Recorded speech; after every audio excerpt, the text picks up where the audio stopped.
Sekarang kita berpindah kepada al-fawaid al-tarbawiyah wal-ilmiyah, faedah. Baiklah, kita masuk kepada kata-kata anak Nabi Yaqub. Falamma dakhalu alaihi qalu ya ayyuhal aziz massana wa ahlana ad-dur wa ji'na bi bid'ah.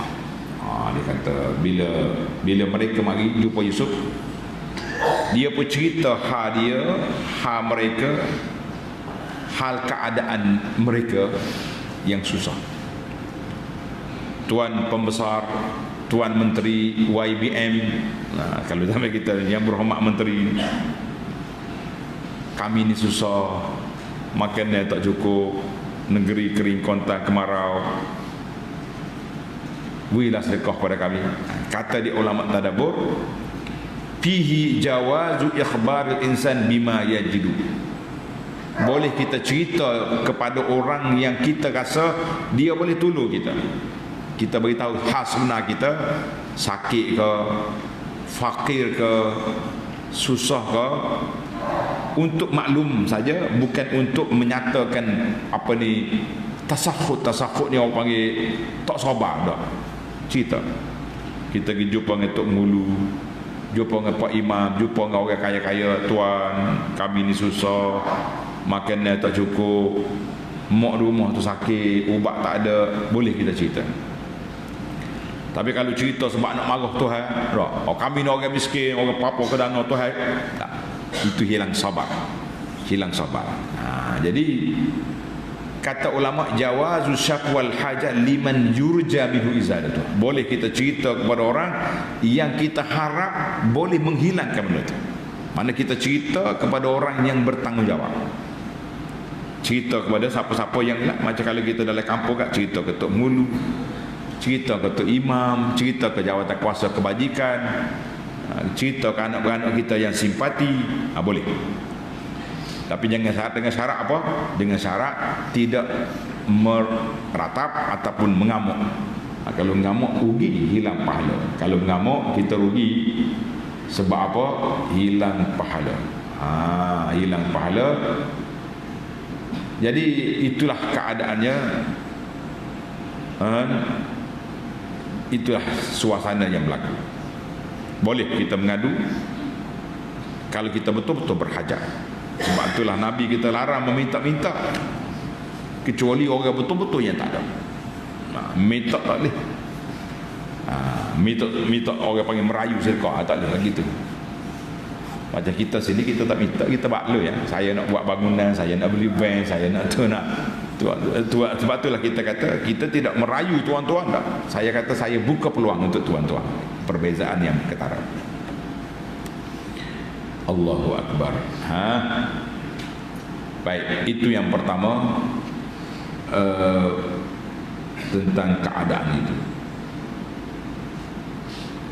Kemudian mereka kata apa? Wa tasaddaq alaina, sedekahlah kami kepada kami. Mana sebab tak ada kita bawa pakai barang nak tukar pun tak ada benda. Jadi itu keadaan yang berat juga lah. Supaya seorang itu tahu susahnya hidup. Wa man tadabbara awalahum qasama bainu wa bain akhi min al-furuq. Walaupun kita tengok Yusuf memaafkan adik-adik dia, Yusuf memaafkan adik-adik dia, betul tak? Tapi kata orang bahasa Arab dengan bahasa Arab, tulis laisa man raqa'a wa khata kaman thawbuhu sahih. Menarik ni Arab. Tulis kata-kata Arab ini, laisa man raqa'a wa khata kaman thawbuhu sahih. Tak sama orang yang koyok baju lepas tu dia jahit. Dia koyok baju dia, dia pun ambil benang jahit. Tak sama dengan baju yang tak koyok.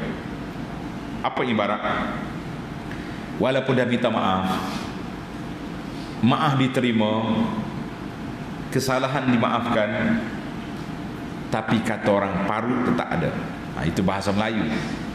Luka tetap berparut, maknanya kenangan buruk tu ada dalam kepala, cuma Yusuf tak keluarkan sebab dia sabar. Jadi kita ni hati-hatilah, jangan cuba carikan baju, walaupun boleh jahit semula, tetap dia panggil baju muraqqaq, baju yang dijahit, yang ditampal. Tak sama baju bertampal dengan baju yang tak cari. Maknanya hubungan kita dengan orang ni jangan calarkanlah. Jagalah hubungan itu supaya tidak tercalar, supaya kita tak payah minta maaf nanti. Allahu Akbar. Baiklah. Yang kedua, kita pergi kepada kata-kata anak Yaqub, fa'awfi lanal kaila wa tasaddaq alaina. Dia kata arahan Nabi Yaqub kepada anak-anak dia suruh pergi siasat apa jadi kepada Yusuf dengan Bunyamin di Mesir. Mereka pula hidup mengadu hadiah kepada raja pula. Macam mana? Dia mengadu hadiah susah, dia mengadu bawa barang dia tak berharga, minta sedekah. Jadi kata di para ulama, al-mutahassisun yatawassaluna ila matlubihim bi jami'it turuq. Orang-orang siasat ni, bila dia tahu orang tu hak kita cari, dia kena gunalah pula isti'taf, gunalah rayuan, kata-kata yang boleh menyentuhkan perasaan Tuan Menteri supaya bermurah hati untuk memberikan sukatan dan timbangan kepada mereka. Jadi itulah kata orang, bila kita tahu dah isu, barulah kita boleh buka cerita. Kalau tak tahu lagi jangan. Manakala Yusuf tak buka rahsia dia tu Yusuf. Jadi demo ni akan berani minta, ni belum buka lagi, belum apa-apa lagi, dah buat rayuan minta sedekah, fa'au filanal kaila. Jadi kata di ulama, sempurnakanlah sukatan timbangan.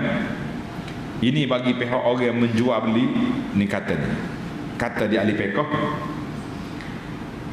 tafsir Al-Qasimi dan Al-Kamul Al-Qurtubi li tabani Al-Kamul Quran di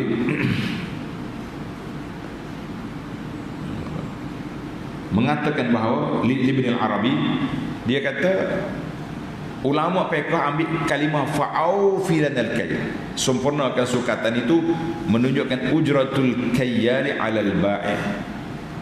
Bila kita beli benda, upah orang kerja tu, penjual tu kena bayar.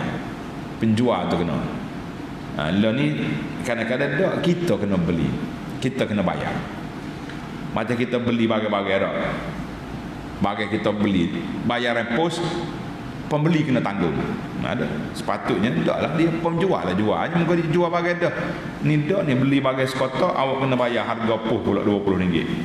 Itu dia panggil bolehlah begitu. Jadi ada hukum sepatutnya penjual tu bayar kos tu, tapi ikut sepakat lah, ikut disepakati setakat mana. Dan ayat ini ayat yang pelik juga. Tengok dia kata wa tasaddaq alaina, sedekahlah kepada kami Tuan. Innallaha yajzil mutasaddiqin, Allah Taala balas baik kepada orang yang sedekah. Pasal apa dia kata Allah Ta'ala dia tak kata Allah Ta'ala balas kamu? Ayat ni dia panggil ayat ta'rid, ayat cakap pusing sikit, dia tak direct. Patut dia kata wa tasaddaq alaina, sedekahlah kepada kami, Allah Ta'ala balas kepada Tuan. Dah, innallaha yajzil mutasaddiqin, Allah Ta'ala balas kepada orang yang baik, orang sedekah. Sebab mereka duk anggap raja ni, menteri ni kafir. Kanu ya'taqidun anna al-malik kafirun, kafir. Sebab tu dia tak kata Allah Ta'ala balas kepadamu pahala. Allah Ta'ala balas kepada orang baik. Macam Yusuf tak kata Bunyamin mencuri, dia kata apa? Mata'ana indahu. Dia tak kata pencuri.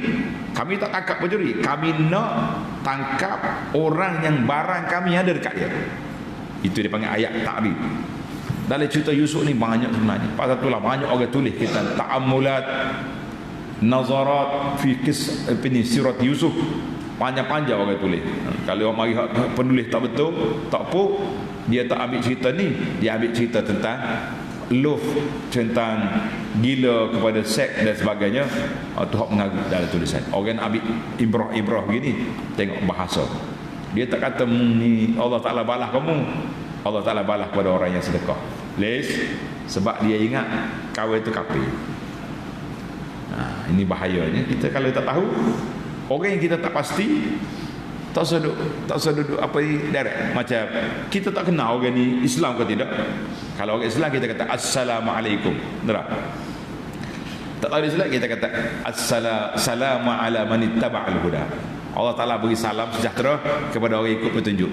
Jadi tak tahu dia. Kalau dia Islam boleh dia. Kalau tidak dia kafir tak boleh.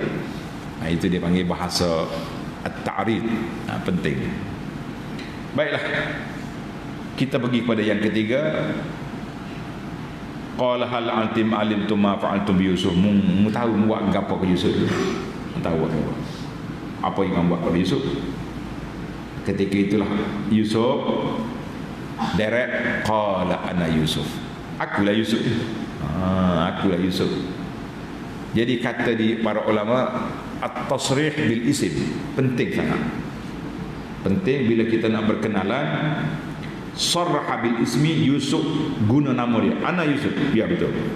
Ta'ziman liman nazala, kerana dia nak membesarkan apa yang berlaku tu supaya mereka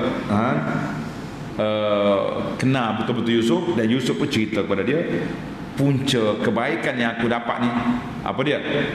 Punca aku dapat ni sebab apa? Sebab innahu man yattaqi wa yasbir. Dia lagi Yusuf ceramah, orang bertakwa, orang sabar, Allah Ta'ala akan beri kebaikan kepada dia. Jadi kata di para ulama, as-sabru min ajalli maqamatil iman.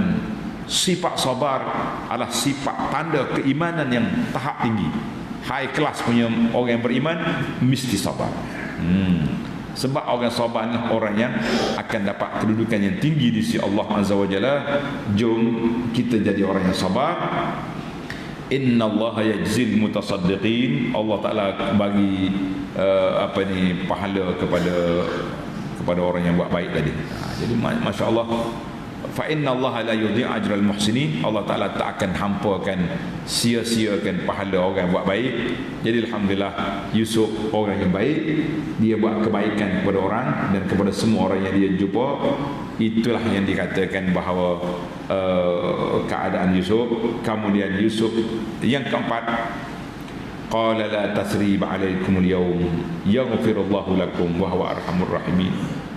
Yusuf kata tak apalah, dosa lepas-lepas, wa ma fat-fat, hak lepas tu lepaslah, aku tak ambil kira sangat.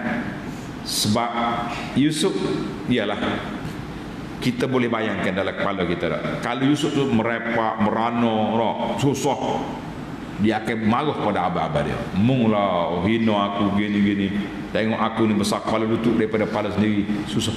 Tapi Yusuf duduk di istana, dah jadi menteri, jadi orang besar. Jadi Yusuf nak marah apa lagi? Cuma dia kata la tasribat, biarlah. Yang lepas-lepas, kata orang, terbuang tapi terbilang. Aku susah di awal, senang di akhir. Takkan kita nak marah juga.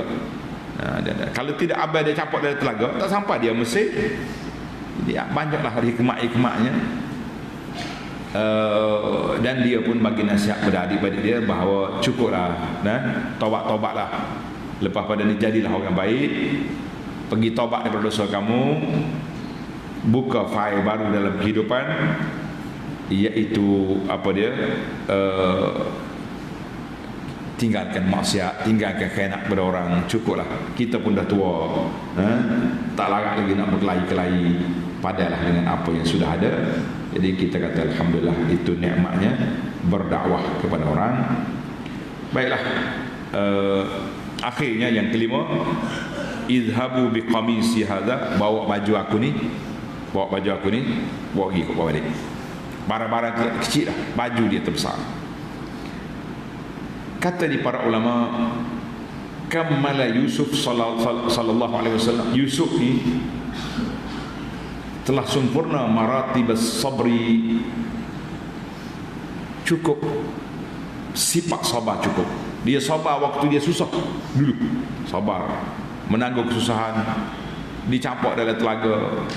Berpisah dari mak ayah. 7 tahun dalam penjara. Itu dia panggil sabar ittirari. Sabar terpaksa. Sekarang hari ini as-sabrul ikhtiyari, sabar pilihan. Mana boleh ya dia nak ambil adik-adik dia. Polis tangkap kau ni. Boleh ya.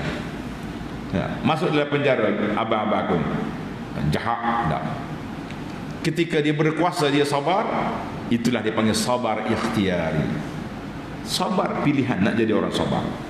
Jadi kita ni ada 2 jenis sabar. Sabar waktu kita tak tahu apa. Kenapa mu tak lawan? Tak juga. Sabar juga. Bila kita dah boleh mampu lawan tapi kita tak lawan, itu namanya sabar tahap tinggi. Jadi kita nak jadi orang sabar. Kemudian bila bawa baju ni, para ulama kata benar, kata-kata ulama ni ahli tib ni bagus dia. Dia kata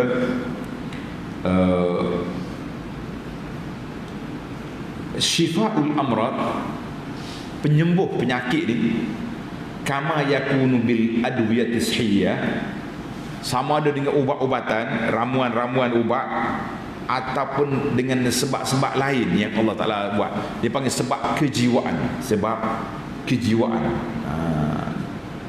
Macam isu Yaqub ni, sakit dia bukan sakit gapo-gapo, sakit dia rindu doa ke anak dia, rindu sangat pada anak dia. Lepas tu Yusuf cerdik, dia kirim baju dia, ambil baju aku ni, gitak di muka ayah. Rupanya Yaqub ni dia bang anak dia. Tosa kata apa ni, tengok ayat kita ni, ayat 94. Anak dia nak balik tu, Yaqub duduk di Palestin ni, berapa jauh, jarak jauh tu. Dia kata apa? Inni la ajidu riha Yusuf. Ya Allah, aku bau Yusuf lah. Tengok. Orang ada rumah kata Allah, tak habis lagi orang tua ni. Yusuf. Jadi bila sampai baju ni, kena di muka dia tu, celek mata. Baju Yusuf. Tengok. Itu dia panggil ubat dari sudut psikologi. Sebab dia rindu doa ke Yusuf. Bila dia jumpa barang Yusuf, segar. Allahu Akbar. Minta maaf lah, itu cerita Nabi Yusuf. Cuma contoh yang terbaru yang kemudian almarhum Tuan Guru ni Abdul Aziz, waktu dia di saat sakit dia, kan dia sakit, dia kena jantung gitu. Katanya tak sedar duduk hospital. Salah seorang daripada anak dia duduk di penjara kan masa tu. Penjara pun penjara gitulah. Penjara tanpa bicara, tak tahu salah ke tak. Jadi orang balik masuk tu. Ni cerita sahabat-sahabat kita hak dah ada hospital. Dia kata bila tengok anak dia orang kata ni anak ni, celek mata bangun, cakap duduk. Tengok dia panggil itu ilmu, maknanya kejiwaan tu. Anak dalam penjara tiba-tiba ada depan mata kita, pelik. Jadi Nabi Yaqub balik itu selingan. Balik kepada cerita kita, Nabi Yaqub alaihissalam bila bangnya anak dia tu celek, bang baju tu celek mata. Yusuf, maknanya confirm lah Yusuf ni hidup. Dan Yusuf pun dah pesan pada anak dia berkata, abah, ayah, siap barang-barang, jom kita pergi ke Mesir. Esok insya-Allah apa jadi kepada Nabi Yaqub apabila dia sudah mencium bau anak dia Yusuf. Tamatlah perbincangan kita.